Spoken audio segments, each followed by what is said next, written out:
ഇപ്പോൾ 4 വയസ്സായപ്പോൾ സ്കൂൾ തുടങ്ങി. സ്കൂളിൽ പോയതിന് ശേഷം കുട്ടിക്ക് എപ്പോഴും ഇൻഫെക്ഷൻ. ഇപ്പോൾ സ്കൂളിൽ നിന്ന് കുട്ടികൾക്ക് അങ്ങോട്ടും ഇങ്ങോട്ടും കിട്ടുന്ന ഇൻഫെക്ഷനാണ് എന്നുള്ളത്. അല്ലെങ്കിൽ ഒന്ന് ക്ലൈമറ്റ് കോൾഡായി, മൂത്ത കുട്ടിക്ക് ചെറിയ ഇൻഫെക്ഷൻ വന്നു. ഇങ്ങനെയൊക്കെ പല രീതിയിലോട്ടാണ് ഇവർ കുട്ടിക്ക് വരുന്ന പല ഇൻഫെക്ഷൻസിനും അവരുടെ ജസ്റ്റിഫിക്കേഷൻ കണ്ടുപിടിക്കുക. പലപ്പോഴും ഇതൊരു അലർജീൻ്റെ ഒരു ഡിഫിക്കൽട്ടായിട്ടല്ലേ കാണാം. നമുക്കൊരു പീഡിയാട്രിക് അലർജി ഡിപ്പാർട്ട്മെൻറ്റ് എന്ന് പറഞ്ഞൊരു ഡിപ്പാർട്ട്മെൻറ്റായിട്ട് ഇവിടെയുണ്ട്. അപ്പോൾ എന്താണ് actually what we are doing here? ഇങ്ങനത്തെ കുട്ടികൾക്ക് നമുക്ക് ഒരുപാട് ഹെൽപ്പ് ചെയ്യാൻ പറ്റുന്നുണ്ടോ? ഒരുപാട് ഹെൽപ്പ് ചെയ്യാൻ പറ്റുന്നുണ്ട്. ഐ റിമെമ്പർ ഒരു ഫ്യൂ മന്ത്സ് ബാക്ക് ഒരു കുട്ടി 9 വയസ്സുള്ള കുട്ടിയാണ്. അവന് ഇടയ്ക്കിടയ്ക്ക് ഇൻഫെക്ഷൻ വരും. ഒരു 10-15 പ്രാവശ്യം അവൻ അഡ്മിറ്റ് ആയിട്ടുണ്ട്.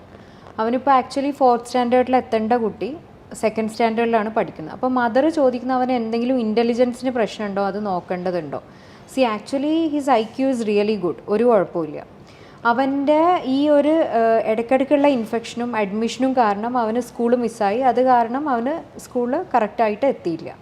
അപ്പോൾ ഇതിൻ്റെ ഒരു കാരണം അലർജി ആയിരുന്നു. അവൻ്റെ അലർജി കാരണമാണ് അവനക്ക് ഇടയ്ക്കിടയ്ക്ക് ഇൻഫെക്ഷൻ വരുന്നത്. അപ്പോൾ നമ്മളത് കറക്റ്റായിട്ട് അലർജൻ എന്താണെന്നുള്ളത് കണ്ടെത്തി അതിനെ ട്രീറ്റ് ചെയ്തു. അവന് ഇമ്മ്യൂണോതെറാപ്പി സ്റ്റാർട്ട് ചെയ്തു. He is doing really good.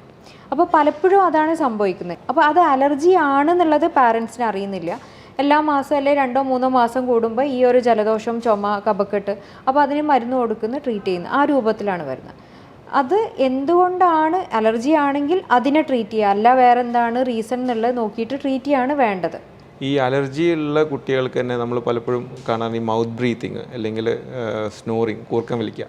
അപ്പോൾ അത് ഈ ദശൻ്റെ ബുദ്ധിമുട്ട്, അത് അലർജിനായിട്ട് റിലേറ്റഡ് അല്ലേ? കുട്ടികൾ എപ്പോഴും ഇങ്ങനെ വായ തുറന്നിരിക്കും. മൗത്ത് ബ്രീത്തിങ്, വായിലൂടെയാണ് അവർ ബ്രെത്ത് എടുക്കുന്നത്. അപ്പോൾ ആക്ച്വലി നോസിലൂടെ ബ്രീത്ത് എടുക്കുമ്പോൾ എയർ പ്യൂരിഫൈ ചെയ്ത് ഹ്യൂമിഡിഫൈ ചെയ്ത് ഫിൽട്ടർ ചെയ്തിട്ടാണ് ലങ്സിലേക്ക് കൊടുക്കുന്നത്. ആ ഒരു മെക്കാനിസം ഒന്നും ഇല്ലാണ്ട് വായിലൂടെ നേരിട്ട് കോൾഡ് എയർ കുട്ടികൾക്ക് ലങ്സിലെത്തുന്നത്, അതും ഒരു കാരണമാണ് ഇങ്ങനെ ഇടയ്ക്കിടയ്ക്ക് ഇൻഫെക്ഷൻ വരുന്നത്. അപ്പോൾ ആക്ച്വലി ഈ എഡിനോയിഡ് ദശ കാരണമാണ് കുട്ടികൾക്ക് മൂക്കിലൂടെ ബ്രീത്ത് ചെയ്യാൻ പറ്റാത്തത്. അപ്പോൾ ഈ അലർജിയിൽ വളരെ കോമൺ ആയിട്ട് കാണുന്നതാണ് എഡിനോയിഡ്. എഡിനോയിഡിനെ ട്രീറ്റ് ചെയ്തിരുന്നെങ്കിൽ ഈ പ്രശ്നങ്ങളൊന്നും വരില്ല. അതുപോലെ ഈ അലർജിയുള്ള കുട്ടികൾക്ക് എപ്പോഴും കാണാം ഈ കണ്ണ് തിരുമ്പൽ, അതുപോലെ തന്നെ എപ്പോഴും ഇങ്ങനെ കണ്ണിങ്ങനെ ആക്കിക്കൊണ്ടിരിക്കുന്നത്. ആക്ച്വലി ഇതും ഒരു അലർജി ആയിട്ട് റിലേറ്റ് ആയിട്ടുള്ള കാര്യമല്ലേ? ഇപ്പോൾ കണ്ണിലുള്ള അലർജി എന്ന് പറഞ്ഞാൽ നമ്മളിപ്പോൾ ഒരുപാട് ഇങ്ങനെ കാണുന്നതാണ്. മരുന്നെടുക്കുന്നത്, അങ്ങനെ സുഖമാവുന്നു, പിന്നെ കുറച്ച് കഴിയുമ്പോൾ പിന്നെയും അത് കൂടുന്നു. അതങ്ങനെ ചിലപ്പോൾ കുട്ടികളെ കണ്ണ് നമ്മൾ കാണുമ്പോഴേ ഭയങ്കര വിഷമം തോന്നും. അപ്പോൾ ആക്ച്വലി ശരിക്കും അലർജൻ മിക്കവാറും അത് പോളൻസ് കൊണ്ട് വരും. അപ്പോൾ എന്താണ് ആ പോളൻ പൂമ്പൊടി കാരണം എന്നുള്ള, ഏത് പൂമ്പൊടിയാണെന്നുള്ളത് മനസ്സിലാക്കിയിട്ട് അതിനുള്ള ഇമ്മ്യൂണോതെറാപ്പി ചെയ്തു കഴിഞ്ഞാൽ ഭയങ്കര ഡിഫറൻസ് ഉണ്ടാവും.